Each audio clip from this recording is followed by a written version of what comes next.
Hi, my name is Megan Bowersox. Welcome to the Institute for Personalized Learning's Convening. I am excited to share with you my presentation on blended interdisciplinary learning in action. A little bit about me before we get started. My email is right up here in this top corner, mbowersox@psdr3.org. If you have any questions during or after this presentation, please feel free to send me an email. I teach currently in Pirate Academy at Holman Middle School. It is our personalized learning school within a school model, and we've been off the ground now for about a year and a half. So I teach English language arts and social studies in an interdisciplinary format, so it's combined. I also teach a separate reading intervention class for Pirate Academy students. Prior to Pirate Academy, I taught English language arts for, 8 years, 6th and 8th grade. Right now, my students are 6th and 7th graders combined. We don't separate them out per grade level. And next year when we grow, we'll have 6th, 7th, and 8th graders all together as well. I am the ELA department chair at Holman, and I have been for the last 7 years. I'm on multiple building and district leadership committees in the Pattonville School District. And I have been a student and a practitioner of personalized learning for the past 5 or 6 years. It really changed my whole approach to the classroom in a really good way. And I've become really passionate since my first exploration of personalized learning about innovation and learner-centered instruction. So thank you for joining me to discuss some of those things. My goal in this presentation is to share what I've learned about increasing student achievement through blended and interdisciplinary learning. I am super, super humble, and I definitely can see that I learn and adapt to student needs every single day. And what I'm about to present to you may not work in the exact same way in every single classroom. Just like our students are so different and require a personalized approach, I really do believe that implementing personalized learning requires a personalized approach as well. There is no one size fits all. So if you want to talk through any of this, please let me know. But also please know that what I'm about to share with you is a culmination of years and years and years, 5 or more, of research and application, reflection, and reiteration, constantly learning and changing as I grow in my practice. So just a heads up there. So what I've really experienced, so when I taught ELA and what I call siloed, which is basically just a strictly ELA classroom, you have kids for anywhere between 40 and 60 minutes a day. You teach 5 different class periods of basically the same thing. And it just, for 7 years, I kept experiencing the same difficulties, running into the same obstacles. And I was constantly trying to address these issues, hence the beginning of my research. So what I experienced really chronically was that the students had low motivation. They were not really excited about anything. Even when I started personalized learning practices and giving students more voice in the classroom, a lot of students were just kind of apathetic. And the kids who were all for it were mostly just trying to get teacher approval, I think. I had very few kids who were truly intrinsically motivated for the learning because it just didn't seem super meaningful to them. And we all know middle school, and I don't think I mentioned that earlier. I teach 6th, 7th, and 8th graders. So middle school, it's pretty common for that. So low motivation, limited interdisciplinary literacy. And what I mean by that is, as an ELA teacher, I would sometimes work with the social studies teachers to give ideas and suggestions. But overall, the students were doing lots of intense reading in ELA and social studies and science, but not a consistent approach to helping kids access those texts. And so what happens is the kids just feel completely overwhelmed and under-supported, and which probably was leading to that low motivation. So a lack of transfer, I guess, is what I'm trying to say in those ELA, in ELA classes. We know how to teach kids how to read. We know how to teach kids how to access the text. We know how to teach kids how to annotate and how to take notes, but that was not happening with consistency in the other classes. And so also reading struggles. We in Pattonville, we are really blessed with a super diverse population. We are one of the most diverse districts in the state, racially, socioeconomically, culturally. And we have at Holman in particular, we have about a 50-60% free and reduced lunch population. And just because of socioeconomic struggles and other issues, we do have a high population of students with reading struggles. The last time I checked the data, we have at least 40 to 50% of our students reading below grade level. And so with that, what I was noticing at the middle school level, by 8th grade, I would still have kids reading like 2 or 3 grade levels below.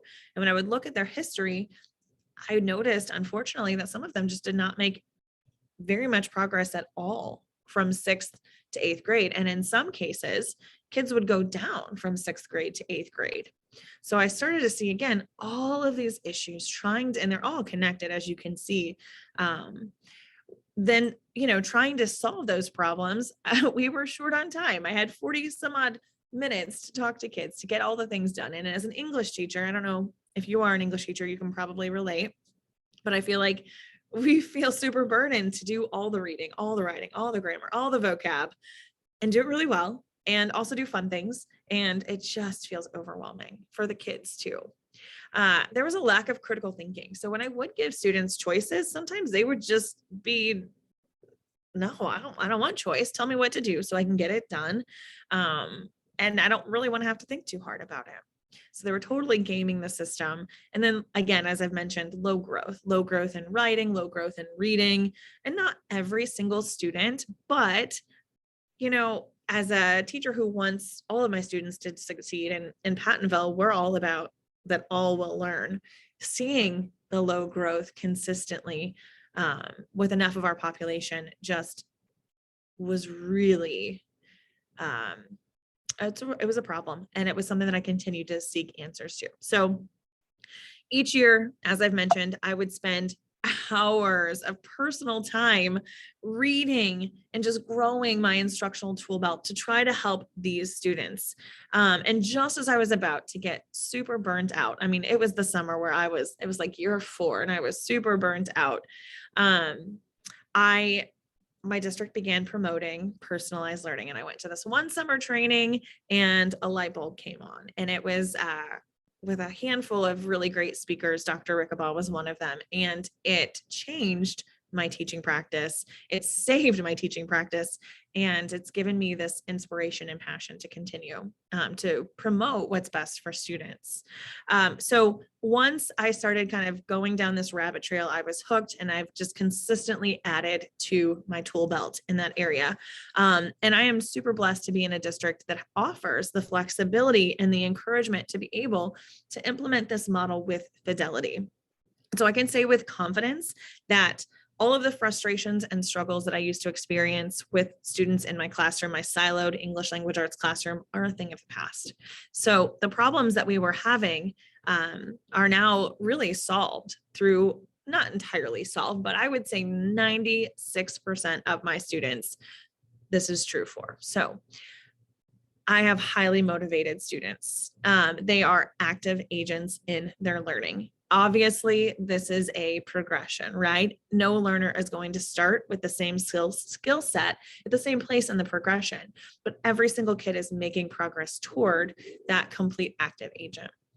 Our interdisciplinary literacy means that our students are not struggling in the same way as that they were in the traditional or legacy siloed ELA classroom or social studies or science. It's so interesting because we've had other content area teachers come into our classrooms and they're like, wait a second, you didn't have to, your kids already know how to do this. Yeah, it's because like the science teacher, my counterpart, she was like, yeah, Megan taught them and they're doing it here too. So there's just this complete cohesion of literacy practices that are being implemented across our content areas. Extra time is focus time. It's so crazy that I have kids in a block. So instead of just having one class period, because I teach ELA and social studies, we block them. And I keep the subjects blocked as well, or not blocked, but like I said, interdisciplinary. We have an abundance of time. There's always time for intervention. There's always time for enrichment as kids need it. None of us feel super stressed unless we're doing a writing project, which is always just stressful as it is. Critical thinking, the kids are pushing themselves. They're thinking deeply. They're working with their teams to really get to that deeper level of thinking, and they're motivated to do it. There is substantially higher growth in Pirate Academy than in the rest of the school. And what's interesting is some people are like, oh, they just have good kids. No, we have kids and they are great. But what we're doing here is helping kids see the meaning in school and to be active in their learning and want to grow. And you can totally see that in their reading data, their math data, everything. And then essential skills is another component that we're learning. We always talk to the kids about, hey, we're trying to help you become 21st century learners. And these are the essential skills that you need to be able to do that. How can we practice that in the classroom and take responsibility for that? So all of these things have really helped promote a healthy, positive learning culture in our classrooms where students can thrive. So I wanted to talk to you about what my part in that is. I'm only one part of a 2-person team. So my counterpart, Emily, is amazing, and she does really great work with the students on the science and math end. But what I want to show you right now is what I've done in ELA and social studies. So the 3 biggest components for me in my practice are blended learning, interdisciplinary learning, and kind of a combination of understanding by design and competency-based learning. So if you click, you can kind of go back to this as you will if you want to access the resources. So a couple of things to help you. If you click here, it'll take you to the blended learning slide. Okay. If you click here, it'll take you to the interdisciplinary learning slide, and this will take you to the UBD and CBL slide. If you have questions or you wanted to participate in this presentation, you can click here to access our Jamboard. If you have just general questions, you can post your questions here. If you want to go and you have specific questions about blended learning, you can just post your question here about that, interdisciplinary learning questions, or UBD or CBL questions. If that doesn't work for you, you can also send me an email with your questions.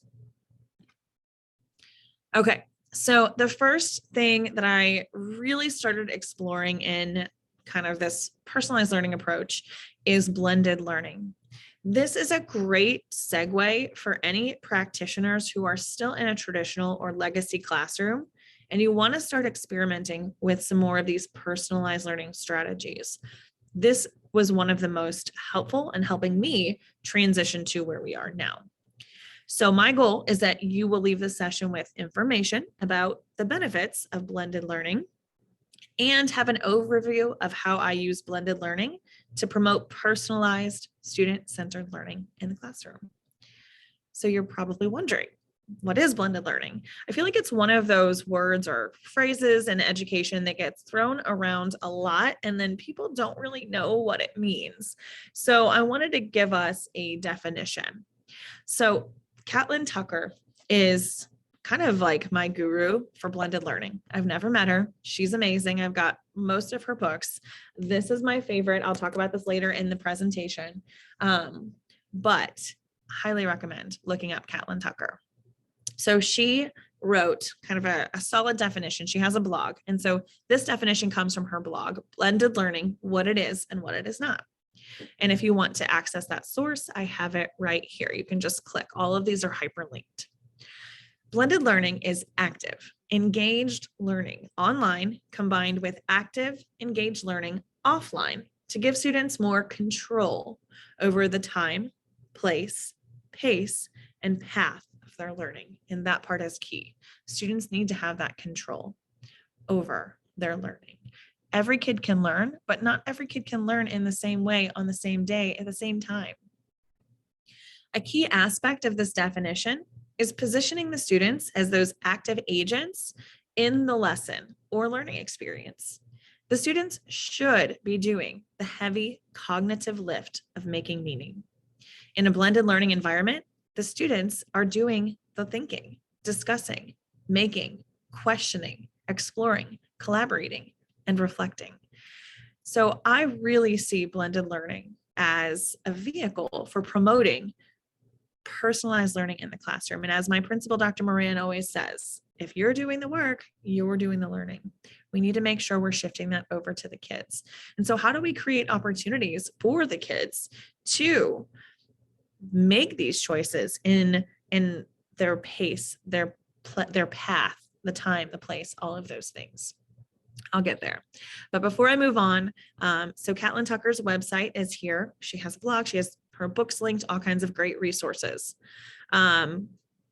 The which blended learning model is right for you is right here.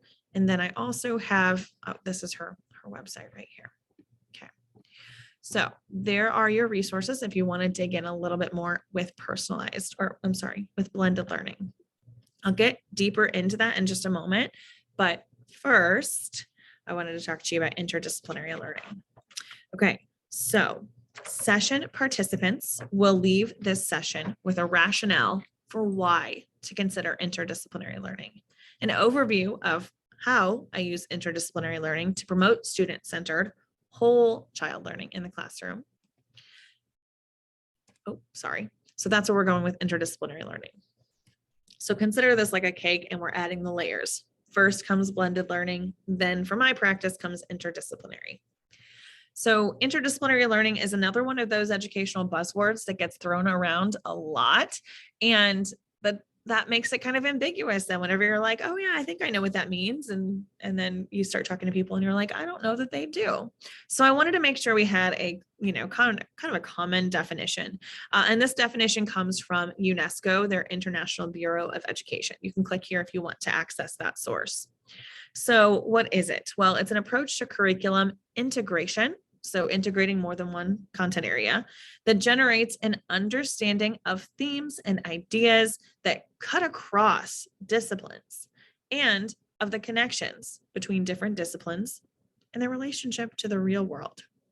It normally emphasizes process and meaning rather than product and content by combining contents, theories, methodologies, and perspectives from two or more disciplines.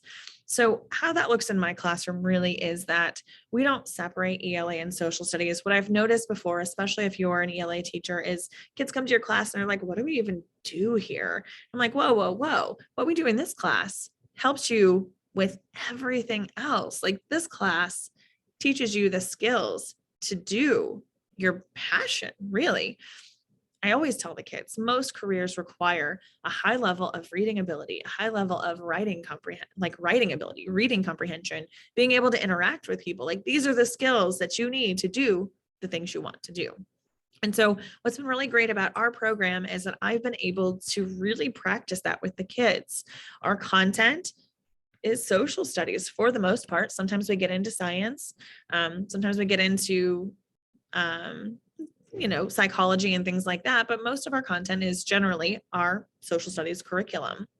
But I'm teaching the kids how to access that text using the skills of ELA while also assessing our content standards and learning targets. If you'd like more information about interdisciplinary learning, I really love this source right here. It is an essay, but it's about the interdisciplinary approach, the advantages, the disadvantages, and the future benefits of interdisciplinary studies. What I like about this is they are very honest that sometimes there are disadvantages to doing a program like this or an interdisciplinary approach. But what I love also, as any good counter argument does, the future benefits, I would argue, definitely outweigh the disadvantages. They're just obstacles to overcome. So check that out. It's not too terribly long, 7 pages. So it's definitely readable. Okay. So the third layer for my practice is understanding by design, that kind of approach to planning lessons and curriculum, and CBL, competency-based learning and grading. So what are these things? Other buzzwords that get thrown around all the time. So understanding by design is just basically curriculum planning that begins with the end in mind and plans for authentic assessment. So many times as department chair, I would talk to my department and with the best of their intentions would just be planning their curriculum kind of willy-nilly. And that's a silly phrase, I know, but they would pick and choose, like, oh, that activity sounds fun. I'm going to do that this month. Ooh, it's almost Halloween. Let's do a Halloween activity. And what happened is they would then pick an activity and then grab a standard and be like, oh, I think that matches it. Yeah, that's fine. So what would happen is we'd get to the end of the year and they wouldn't have assessed all of their standards. They wouldn't be able to tell you which kids still struggled, what kids needed. They would just be like, oh yeah, I took a grade for that. That's fine. And the assignment really wasn't necessarily most of the time about what they said they were assessing. And that is not their fault. They just did not know how to plan differently.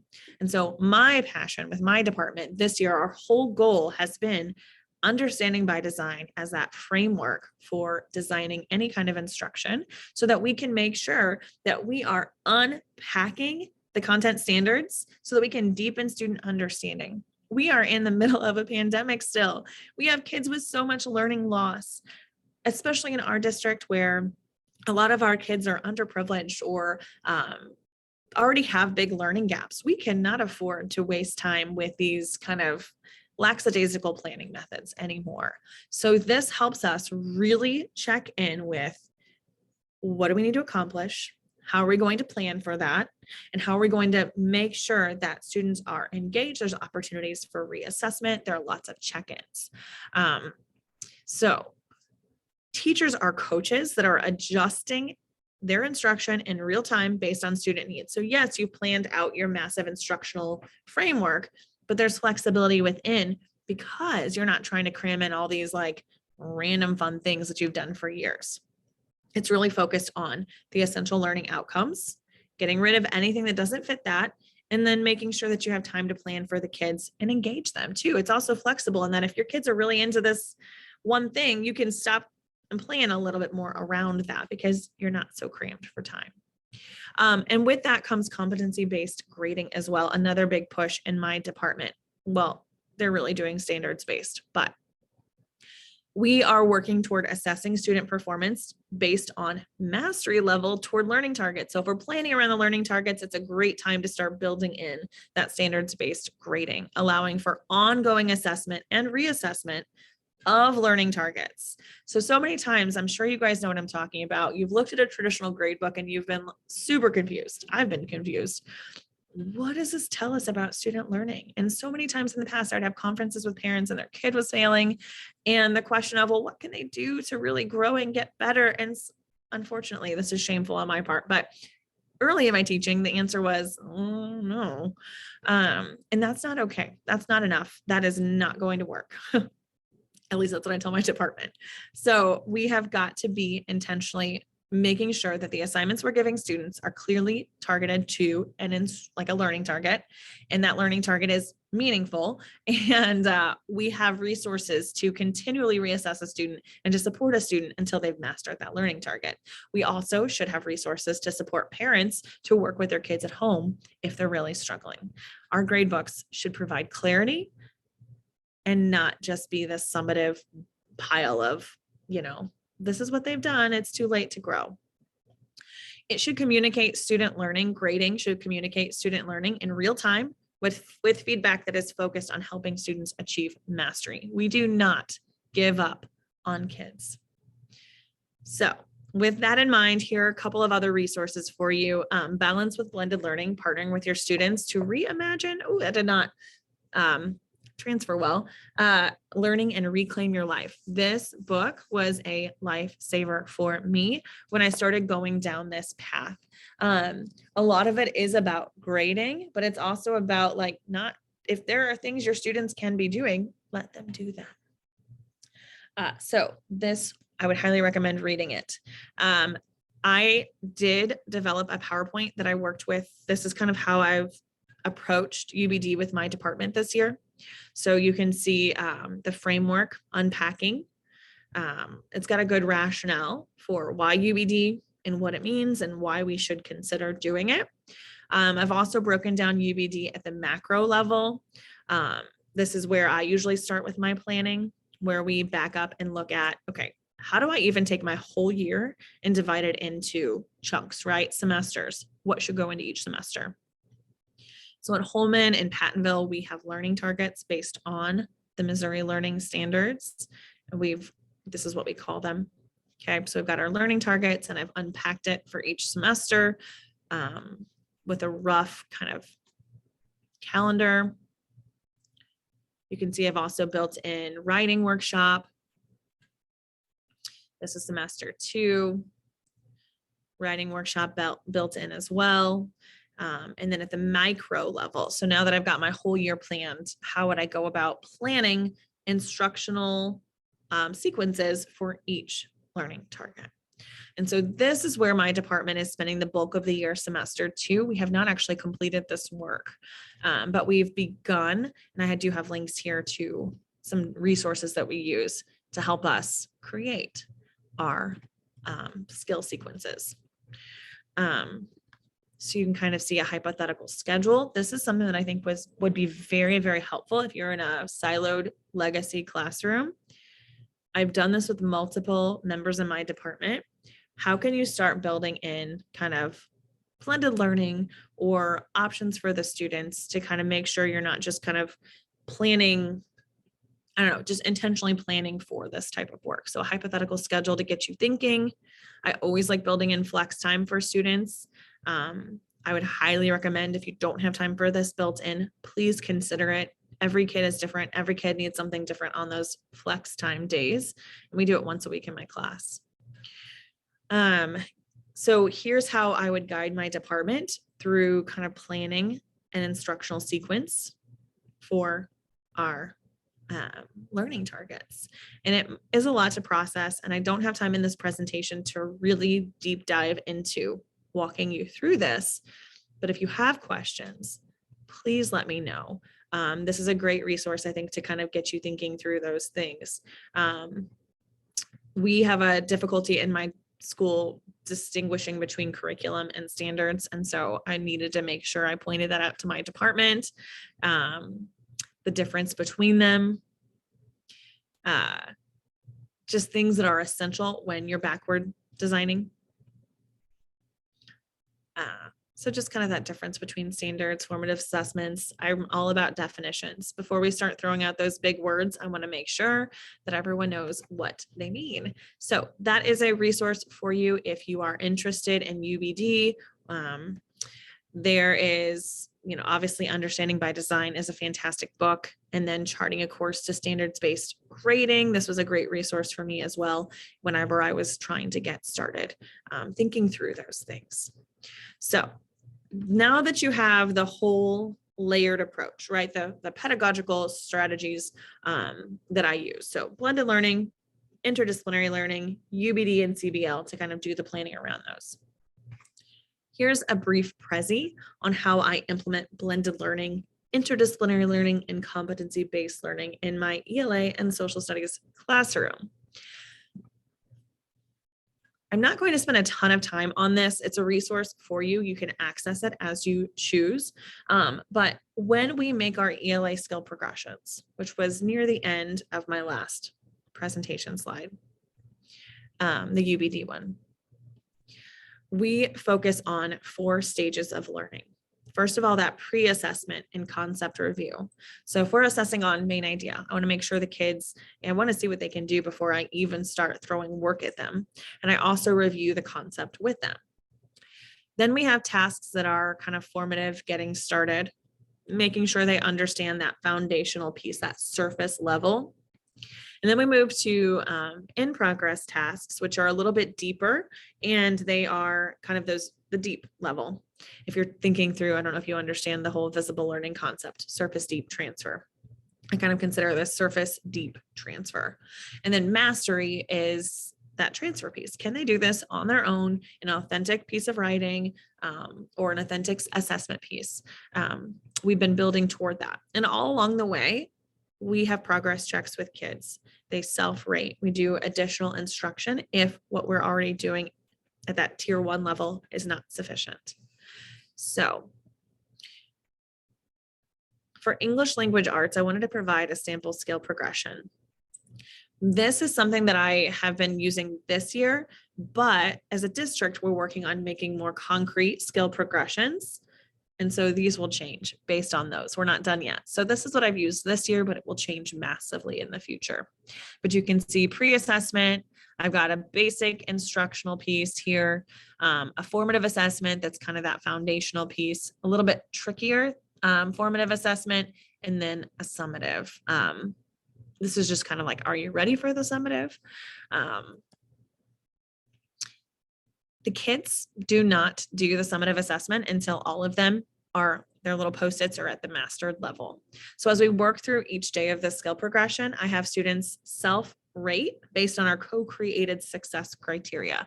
And so here's the success criteria that we came up for our main idea learning target. The students who self-rate as getting started or in progress, those are the ones that I target for additional instruction before the assessment.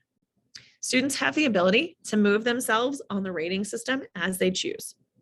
Anytime during the week, they're welcome to change that. The cycle does take about 2 weeks. We do day 1 and day 2 in 1 week, and then we do days 3 and day 4 in the following week, generally.